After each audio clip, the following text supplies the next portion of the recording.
વડોદરાના સાવલી નજીક નર્મદા કેનાલ કિનારે બિનવારસી કાર મળતા ચકચાર, યુવક કેનાલમાં તણાઈ જવાની આશંકા। વડોદરા જિલ્લાના સાવલી તાલુકામાં ખાખરિયા ગામ નજીક નર્મદા મુખ્ય કેનાલ પાસે એક બિનવારસી કાર મળી આવતા સમગ્ર વિસ્તારમાં ચકચાર મચી ગઈ છે। પ્રાથમિક માહિતી મુજબ કારના ચાલકે વાહન કેનાલ સમાંતર રોડ પર પાર્ક કર્યા બાદ કેનાલમાં ઝંપલાવ્યું હોવાની આશંકા વ્યક્ત કરવામાં આવી રહી છે। ઘટના સાવલી હાલોલ રોડ પર ખાખરિયા નજીકથી પસાર થતી નર્મદા મુખ્ય કેનાલ પર બની હોવાનું સામે આવ્યું છે। જોકે ઘટનાના સમયે કોઈ પ્રત્યક્ષદર્શી હાજર ન હોવાથી આખી હકીકત પોલીસ તપાસ બાદ જ સ્પષ્ટ થઈ શકશે।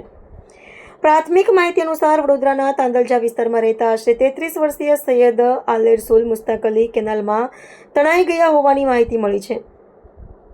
ઘટનાની જાણ થતાં સાવલી પોલીસ તાત્કાલિક સ્થળ પર પહોંચી હતી અને બિનવારસી કારને ટોચન કરી ખાખરિયા પોલીસ ચોકી ખાતે લઈ જઈ વધુ તપાસ હાથ ધરી છે। ઘટનાની જાણ થતાં યુવકના મિત્રો પણ ઘટના સ્થળે દોડી આવ્યા હતા। હાલ પોલીસ દ્વારા કે પરિવારજનો દ્વારા ઘટનાને લઈને કોઈ સત્તાવાર પુષ્ટિ કરવામાં આવી નથી। સમગ્ર મામલે પોલીસ તમામ પાસાઓને ધ્યાનમાં રાખી તપાસ આગળ વધારી રહી છે। રિપોર્ટર અબ્બાસ મેવાતી, સાવલી।